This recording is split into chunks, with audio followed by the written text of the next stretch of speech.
So I'm at the airport. I'm about to have my egg, but I've got some news. My visa is still not out, so I don't know if I'm actually going to travel.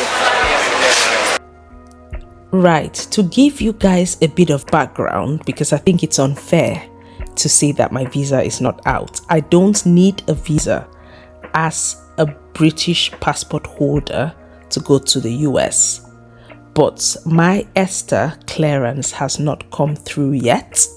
I did it well over 2 weeks ago and it still says pending.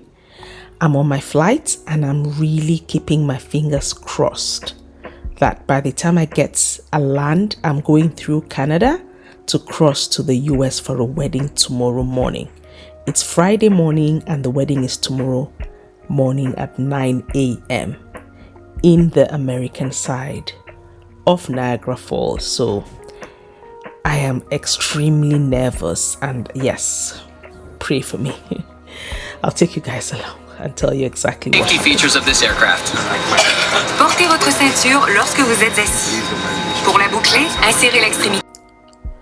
We got on the flight and I think everybody else was having a good time, but I could only think about one thing. Well, I decided to watch a movie. The food came. It wasn't so bad.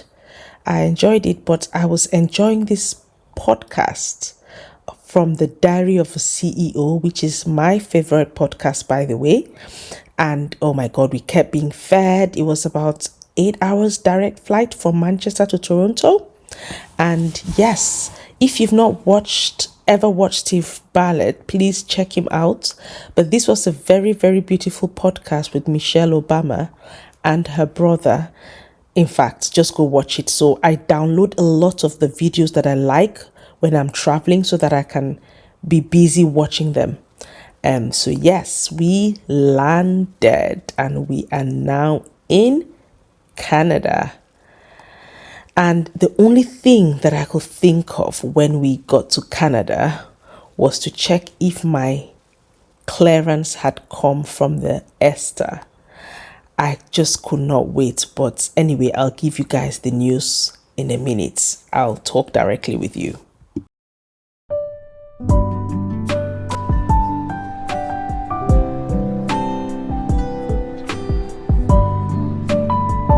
I am now at the airport in Toronto, Canada. My clearance has not yet come through. I don't know what to do. I've spoken to them again. These are my things. I'm here. I landed about an hour ago. I'm so tired. And yes, I spoke to the customer services again and they said they've escalated it the 4th time. Sometimes it doesn't take 72 hours. Mine has taken 9 days. I'm so upset. I'm so tired. I'm so stressed. I don't know what to do. So I'm just heading towards the US borders. Everybody's like, I wouldn't be going to the US borders now. I have to take a chance. So I'm going to get an Uber to go to the New York side, which is the Niagara Falls section. So wish me luck, guys. Honestly, I have never had this kind of experience before. I don't know why. If they need to refuse me entry, it's better as opposed to them doing this to me. It's not really funny, you know. So we're here. I'll keep you guys updated. Wish me luck. I'm waiting for my Uber now. I hope you can hear me. It's very noisy. I'm at the airport, so I'll show you around.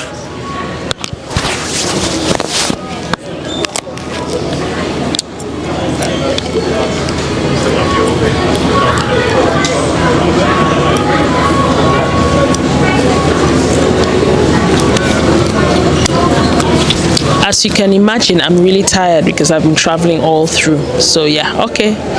I'll talk to you guys later.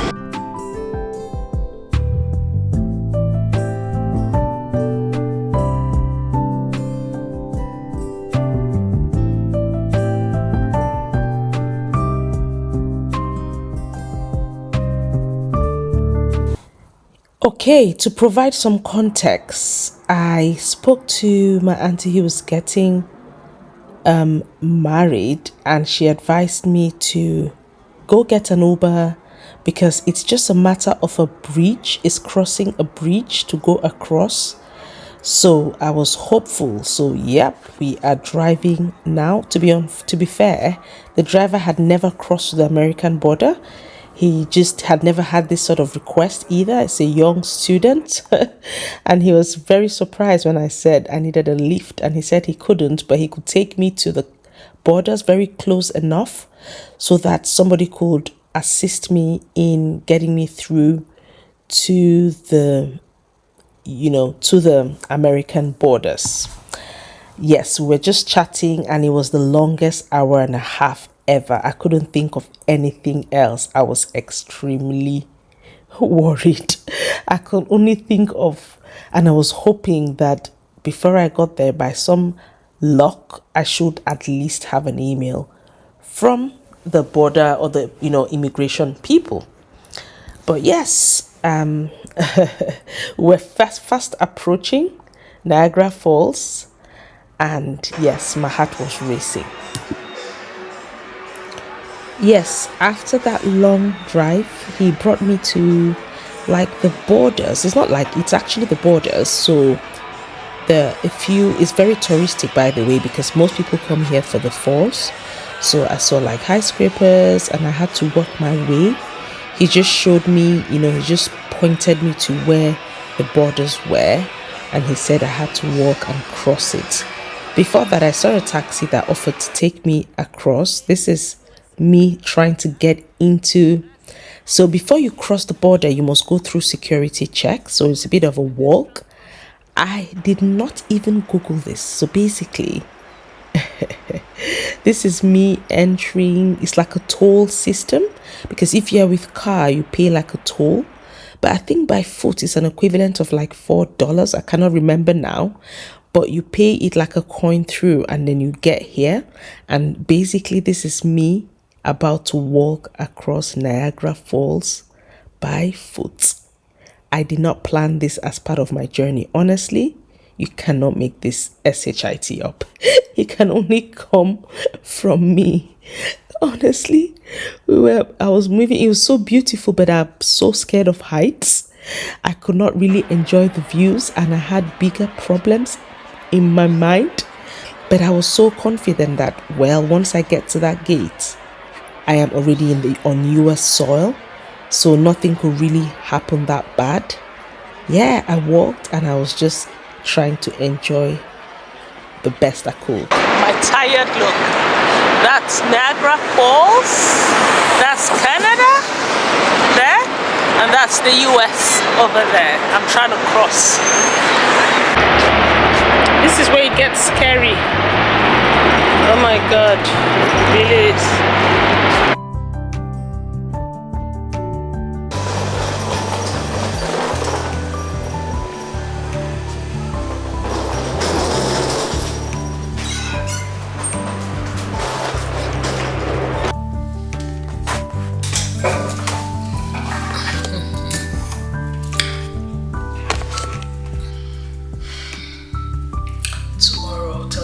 I'm about to eat this.